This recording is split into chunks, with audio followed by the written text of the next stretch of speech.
మహబూబ్నగర్ జిల్లా తెలంగాణ రాష్ట్రంలోని 33 జిల్లాలలో ఒకటి. ఇది హైదరాబాద్ నుండి నైరుతి దిశలో 100 కిలోమీటర్ల దూరంలో ఉంది. జిల్లాకు దక్షిణాన తుంగభద్రి నది, కర్నూలు జిల్లా, తూర్పున నల్గొండ జిల్లా, ఉత్తరమును రంగారెడ్డి జిల్లా, పశ్చిమాన కర్ణాటకలోని రాయచూరు, గుల్బర్గ జిల్లాలు ఉన్నాయి.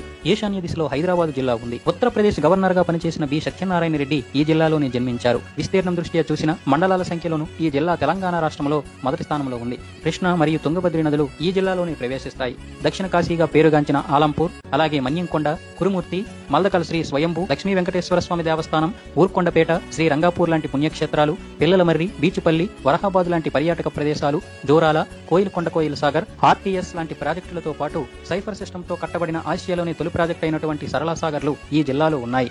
చారిత్రాత్మకమైన గద్వాల కోట, కోయిలకొండ కోట, చంద్రగఢ్ కోట, పానగల్ కోట లాంటివి మహబూబ్ నగర్ జిల్లా ప్రత్యేకతలు. సురవరం ప్రతాప్ రెడ్డి, బూర్గుల రామకృష్ణారావు, పల్లెర్ల హనుమంతరావు లాంటి స్వాతంత్ర సమరయోధులు, గడియారం రామకృష్ణ శర్మ లాంటి సాహితీవేత్తలు, సూదిని జైపాల్ రెడ్డి, సురవరం సుధాకర్ రెడ్డి లాంటి వర్తమాన రాజకీయవేత్తలకు ఈ జిల్లా పుట్టినిల్లు. ఎన్టీ రామారావును సైతం ఓడించిన ఘనత ఈ జిల్లాకే దక్కుతుంది. పట్టు చీరలకు ప్రసిద్ధి చెందిన నారాయణపేట, చేనేత వస్త్రాలకు పేరుగాంచిన రాజోలి, కాకతీయుల సామంత రాజ్యానికి రాజధానిగా వెలసిల్లిన వల్లూరు, రాష్ట్రకూటులకు రాజధానిగా ఉండిన కోడూరు, రసాయన పరిశ్రమలకు నిలయమైన కొత్తూరు, మామిడి పండ్లకు పేరుగాంచిన కొల్లాపూర్, రామాయణ కావ్యంలో పేర్కొనబడిన జటాయువు పక్షి, రావణాసురుడితో పోరాడి నేల కొరిగిన ప్రాంతం, దక్షిణ భారతదేశ చరిత్రలో ప్రసిద్ధి చెందిన రాక్షస తంగడి యుద్ధం జరిగిన తంగడి ప్రాంతం ఈ జిల్లాలోనివే.